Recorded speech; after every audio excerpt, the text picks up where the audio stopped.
नमस्कार आमार चैनेले तुम्हादेर सबाइके अनेक अनेक स्वागत जानाई। आज आमी तोमादेर ईशपेर गल्प थेके कयेकटी गल्प बोले शोनाबो।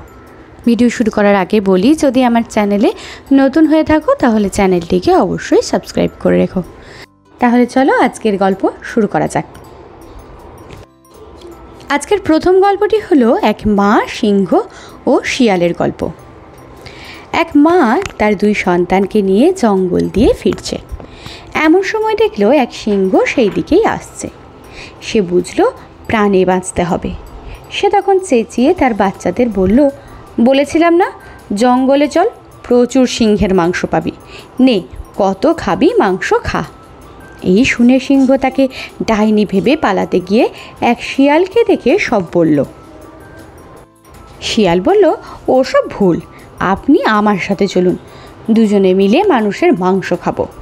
শিয়ালকে সিংহের সাথে আসতে দেখে ওই মা শিয়ালকে উদ্দেশ্য করে বলল, আমি তোকে একদল সিংহ আনতে বলেছিলাম, তুই মোটে একটা এনেছিস। এই শুনে শিয়াল ও সিংহ দুজনেই মহিলাকে ডাইনি ভেবে ভয়ে পালালো।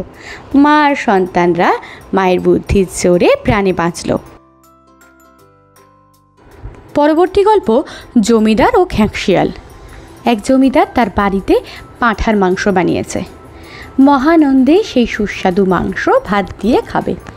স্নান সেরে সে তার চাকরকে বললে, রামু যা আমার খাবারটা নিয়ে আয়। শুনে রামু মনিবকে মাংস ভাত দিয়ে অন্যান্য উপকরণ আনতে গেছে। এমন সময় এক খ্যাঁকশিয়াল সেই পথ দিয়ে যাচ্ছিল। সে জমিদারের খাবার পথ দেখে দাঁড়ালো আর মুচকি হেসে বলল, বাহ, তোমরা যখন নিজের খিদে মেটাতে পশুদের মাংস খাও তখন খুব ভালো, আর আমি যদি নিজের খিদে মেটাতে পশুদের মারি তখন তোমরাই আমাকে হিংস্র বলে থাকো। এই বলে খ্যাঁকশিয়ালটি চলে গেল। জমিদার সেই শুনে হাঁ হয়ে গেল। পরবর্তী গল্প হলো একটি সিংহ ও ব্যাঙের গল্প। নদীর ধারে এক বর্ষার দুপুরে একটি গোলা ব্যাঙ বসেছিল। সে বর্ষার আনন্দে নদীর পাড়ে গ্যাং ওর গ্যাং করে ডাকছিল। পাশেই একটি সিংহ ঘুমোচ্ছিল।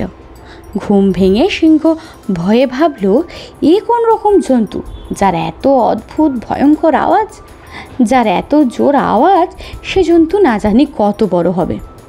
এই ভেবে সিংহ নদীর পাড়ে গিয়ে ব্যাঙটিকে দেখতে পেল। সিংহ বলল, এইটুকু শরীর তার এত বড় আওয়াজ, যে আমাকে ভয় দেখায়। এই বলে সিংহ ব্যাঙটিকে মেরে খেয়ে ফেলল। এরপরের গল্প হলো মুরগি ও মুক্তোর গল্প। গভীর জঙ্গলে এক মুরগি তার 7 ছানাপোনাদের নিয়ে সুখে বাস করত। রোজ সকালে মুরগি তার বাচ্চাদের জন্য খাবারের খোঁজে জঙ্গলের নানা দিকে খোঁজ করত এবং খাবার সংগ্রহ করত। একদিন খাবারের খোঁজে বেরিয়ে কোনো খাবার না পেয়ে সে যখন হতাশ, মুরগিটি দেখল একটি সুন্দর মুক্ত পথের মাঝে। খাবার না পাওয়ার রাগে সে মুক্তকে উদ্দেশ্য করে বলল, হে মুক্ত, তুমি অতীব সুন্দর, অতি মূল্যবান অনেকের কাছে, কিন্তু আমার কাছে তোমার কোনো দাম নেই। তোমার বদলে যদি আমি একটু ধান, গম বা বাচ্চাদের জন্য খাবার পাই, সেটাই আমার কাছে তোমার চেয়ে অনেক বেশি মূল্যবান। আজকের গল্পগুলো এখানেই শেষ হলো। তোমাদের যদি ভিডিওটা ভালো লেগে থাকে তাহলে একটা লাইক করে দিও, বন্ধুদের সাথে শেয়ার করতে ভুলো না। তাহলে দেখা হবে পরবর্তী ভিডিওয়। আজকের জন্য টাটা।